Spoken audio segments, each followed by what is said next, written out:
अगर आप भी लेना चाहते हैं देश दुनिया की तमाम जानकारी तो आज ही सब्सक्राइब करें हमारे चैनल को। साथ ही नीचे दिए बेल आइकन को जरूर दबाएं ताकि हर अपडेट आप तक पहुंच सके। नमस्कार, साक्षी न्यूज नेटवर्क पर आप सभी का स्वागत है। इस वक्त की सबसे बड़ी खबर जम्मू कश्मीर से आ रही है। खबर यह है कि बांदीपुरा में बीजेपी नेता शेख वसीम बारी की आतंकवादियों ने गोली मारकर हत्या कर दी। रिपोर्टों के मुताबिक आतंकवादियों ने शेख वसीम बारी, उनके पिता और उनके भाई तीनों की गोली मारकर हत्या करी है। बताया जा रहा है कि जिस वक्त उनकी हत्या की गई, आतंकवादी हमला शेख वसीम बारी, उनके पिता और उनके भाई पर हुआ, उस वक्त कोई सुरक्षाकर्मी उनके साथ नहीं था। घटना के तुरंत बाद शेख वसीम बारी के 8 सुरक्षाकर्मियों को गिरफ्तार कर लिया गया है। और अपने आप में बड़ी हैरत वाली घटना है, क्योंकि कश्मीर में आतंकवादियों के सफाई का जो अभियान चल रहा है उसमें कभी कभार ये आतंकवाद सर उठा लेता है। हमने देखा था कि गत महीने कैसे एक कश्मीरी पंडित जो कि सरपंच भी थे, उनकी हत्या की गई थी। अभी हाल ही में एक सिविलियन की हत्या कर दी गई थी जो कि अपने एक परिवार के छोटे बच्चे के साथ जा रहे थे। और ये देखिए कि इस तरीके की जो घटनाएं होती हैं इसमें आतंकवादी तुरंत मारे भी जाते हैं, क्योंकि सुरक्षा बल बहुत मुस्तैद हैं। इसके अलावा अगर आज की बड़ी खबरों की बात करें तो प्रधानमंत्री नरेंद्र मोदी गुरुवार को ग्लोबल इंडिया वीक को संबोधित करेंगे और इसमें आपको जरूर देखना चाहिए प्रधानमंत्री नरेंद्र मोदी क्या कहने वाले हैं, क्योंकि इसमें आत्मनिर्भर भारत पर ऐसी प्रस्तुति होगी जिसकी शायद आपने कल्पना भी नहीं की होगी, सोचा भी नहीं होगा। तो बताया जा रहा है कि ब्रिटेन की ओर से आयोजित इस वर्चुअल समिट में लगभग 250 वक्ता रहेंगे और ऑनलाइन लगभग 5000 लोग इसमें जुड़ेंगे। और इसमें बताया जा रहा है कि काफी देशों से लोग बुलाए गए हैं वक्ता के रूप में। तो इस पर नजर रहेगी। प्रधानमंत्री नरेंद्र मोदी भारतीय समय के अनुसार कल दोपहर 1:30 बजे यानी गुरुवार दोपहर 1:30 बजे इस कार्यक्रम को संबोधित करने वाले हैं। वहीं अमेरिकी विदेश मंत्री माइक पोम्पियो ने आज दिखा दिया कि अमेरिका भारत के साथ कितनी मजबूती के साथ खड़ा हुआ है चीन के मुद्दे पर खासतौर पे। आज अमेरिकी विदेश मंत्री ने भारतीय विदेश मंत्री एस जयशंकर के साथ बातचीत की और उसके बाद उन्होंने माइक पोम्पियो ने कहा कि चीन की हरकतों का भारत ने मुंहतोड़ जवाब दिया है और पूरी दुनिया को ऐसा करना चाहिए। चीन जिस तरीके की हरकतें करता है, जिस तरीके की कार्रवाई करता है, उसको इसी तरीके का जवाब दिए जाने की जरूरत है। उन्होंने कहा कि जो अमेरिका है वहां भी जो टिकटॉक या जो चीनी ऐप्स हैं उनको प्रतिबंधित करने पर चर्चा चल रही है, विचार चल रहा है। उन्होंने कहा है कि भारत के साथ अमेरिका हर हाल में खड़ा है और चीन को जो उसकी कार्रवाइयां होती हैं, उसकी जो अनैतिक चीजें होती हैं, उसका मुंहतोड़ जवाब दिया ही जाना चाहिए। इसके अलावा आज की इस रिपोर्ट में हमको दिखाएंगे कि पाकिस्तान कैसी फिर से निर्लज्ज हरकतों पर उतर आया है। उसने कुलभूषण जाधव के मामले में अब एक नया सॉन्ग रचा है। पाकिस्तान कह रहा है कि कुलभूषण जाधव ने अपनी मौत की सजा को अपील के खिलाफ अपील नहीं करने का निर्णय किया है। तो आप देखिए कि पाकिस्तान एक बार फिर से मार खाने का प्रयास कर रहा है। उसको पता है कि भारत इस मुद्दे को छोड़ेगा नहीं। कुलभूषण जाधव को पाकिस्तान से रिहा कराने के लिए, अंतर्राष्ट्रीय अदालत से उसे न्याय दिलाने के लिए भारत हर पुरजोर कोशिश करेगा और पहले भी ऐसा किया है, आगे भी करेगा। और देखिए पाकिस्तान किस तरीके से जो कुलभूषण जाधव के मामले में पूरी दुनिया के सामने झूठ बोलता है, जो अमानवीयता की जो पराकाष्ठाएं हैं उनको पार कर जाता है, लेकिन उसका एक खेल ज्यादा चलने वाला नहीं है। क्या है ये विस्तृत रिपोर्ट आपको बताएंगे। साथ ही बताएंगे विकास दुबे के मामले में क्या नया अपडेट है। एक सवाल यह भी उठ रहा है कि क्या विकास दुबे को कोरोना हो गया है, क्योंकि उसके साथ ही जो फरीदाबाद से गिरफ्तार किए गए थे उनमें से एक को कोरोना पॉजिटिव पाया गया है। तो अभी सवाल उठ रहा है कि क्या कहीं विकास दुबे तो कोरोना पॉजिटिव नहीं है। और ये भी एक अटकलें लगाई जा रही हैं कि वो क्योंकि एनसीआर में ही है, उसके पास कोई वाहन नहीं था तो कहीं और भाग नहीं सकता, फरीदाबाद से आसपास दिल्ली एनसीआर में ही रहेगा। इस तरीके की रिपोर्टें कही जा रही हैं कि कहीं वो किसी टीवी चैनल के स्टूडियो में जाकर आत्मसमर्पण करने की कोशिश तो नहीं कर रहा। तो पुलिस की सब चीजों पर निगाह है, खासतौर पर जब इस तरह की अटकलें शुरू हुई तो पुलिस की निगाह इस मुद्दे पर भी है कि कहीं किसी मीडिया हाउस के समक्ष जाकर वो टीवी चैनल पर अपनी बात रखने के लिए बेताब तो नहीं है, कहीं कोई अपनी जो सरेंडर करने की जो कोशिश है उसकी वो कहीं आगे तो नहीं बढ़ रही। इसके पर भी क्या अपडेट आपको दिखाएंगे।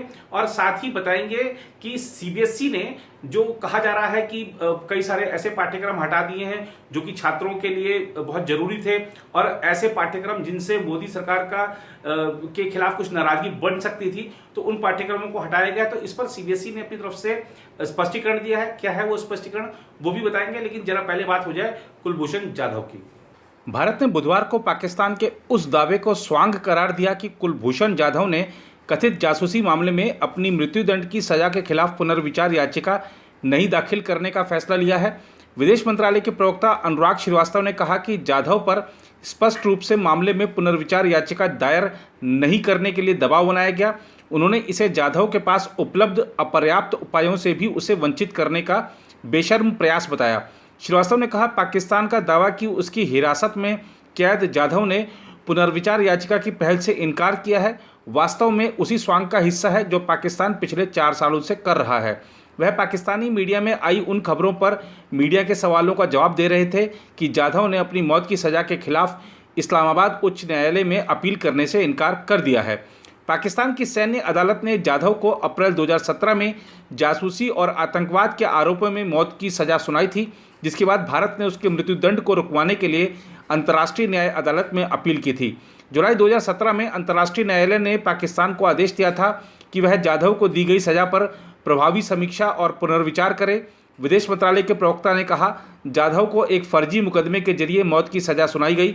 वह पाकिस्तानी सेना की हिरासत में है। उस पर स्पष्ट रूप से पुनर्विचार याचिका नहीं दायर करने के लिए दबाव डाला गया।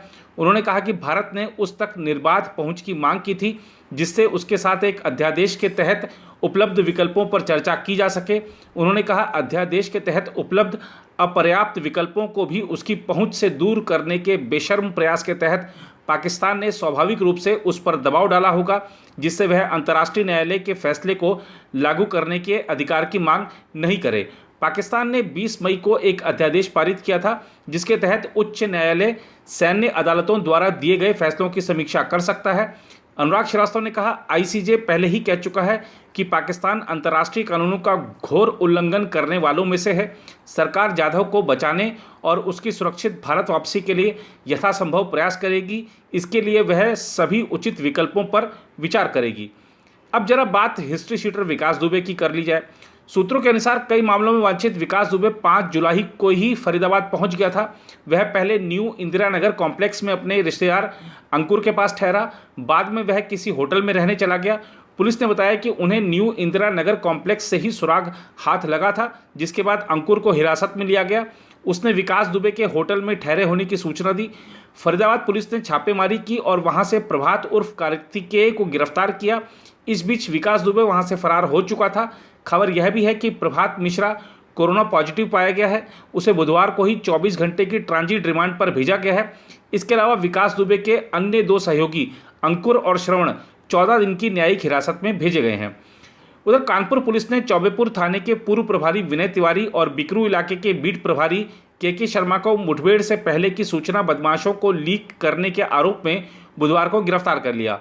पुलिस महानिरीक्षक मोहित अग्रवाल ने बुधवार को बताया कि तिवारी और शर्मा पर आरोप है कि दोनों ने मुठभेड़ से पहले ही सूचनाएं हिस्ट्री शीटर बदमाश विकास दुबे को लीक की। दोनों पहले से ही निलंबित हैं। विकास दुबे को पकड़ने गए पुलिस दल पर अपराधियों द्वारा हमला करने के बाद से ही संदेह के दायरे में आए तिवारी से पुलिस और एसटीएफ की टीम ने गहन पूछताछ की थी। उसके बाद तिवारी और शर्मा को निलंबित कर दिया गया था। उन्होंने बताया कि इन दोनों को पहले हिरासत में लेकर पूछताछ की गई, फिर बुधवार शाम इन्हें गिरफ्तार कर लिया गया। पुलिस प्रवक्ता ने बताया कि तिवारी और शर्मा के खिलाफ अलग से प्राथमिकी चौबेपुर थाने में दर्ज कराई गई है। उधर केंद्रीय माध्यमिक शिक्षा बोर्ड ने बुधवार को दावा किया कि स्कूली पाठ्यक्रम को युक्ति संगत बनाने के कदमों की अलग ढंग से व्याख्या की जा रही है और यह कदम कोविड-19 संबंधी हालात के मद्देनजर केवल 2020-21 अकादमिक सत्र के लिए उठाया गया है। बोर्ड ने पाठ्यक्रम से कुछ अध्यायों को हटाए जाने को लेकर विवाद के बीच यह स्पष्टीकरण दिया। सीबीएसई सचिव अनुराग त्रिपाठी ने कहा, 9वीं से 12वीं कक्षा के पाठ्यक्रम में कटौती की अलग तरीके से व्याख्या की जा रही है।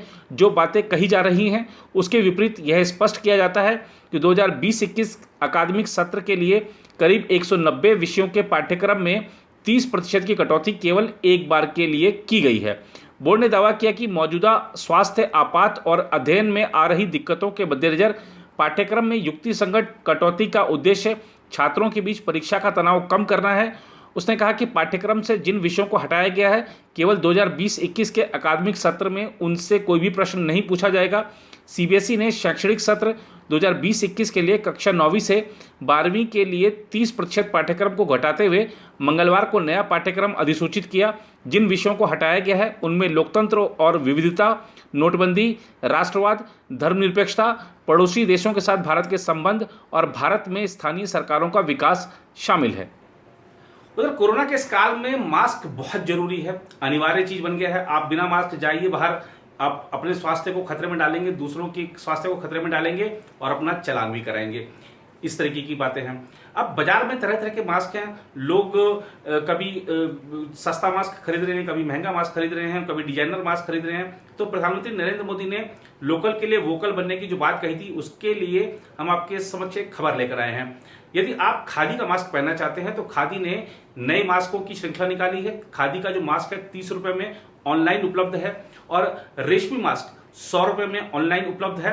और खादी ग्रामोद्योग का ये दावा है कि अगर आप ऑनलाइन ऑर्डर करते हैं तो देश के किसी भी हिस्से में 5 दिन के अंदर अंदर ये आपको डिलीवरी कर दी जाएगी, बशर्ते आप जो ऑर्डर करें तो कम से कम 500 रुपए का ऑर्डर होना चाहिए, ऐसा खादी ग्रामोद्योग की तरफ से कहा गया है। तो लोकल के लिए वोकल बनिए, हमारे जो स्वदेशी उद्योग हैं वो मजबूत बनेंगे, तभी देश आत्मनिर्भर बनेगा। और इसके साथ ही प्रधानमंत्री नरेंद्र मोदी का गुरुवार दोपहर 1:30 बजे होने वाला संबोधन जरूर देखिए। आत्मनिर्भर भारत पर सबसे सशक्त प्रस्तुति।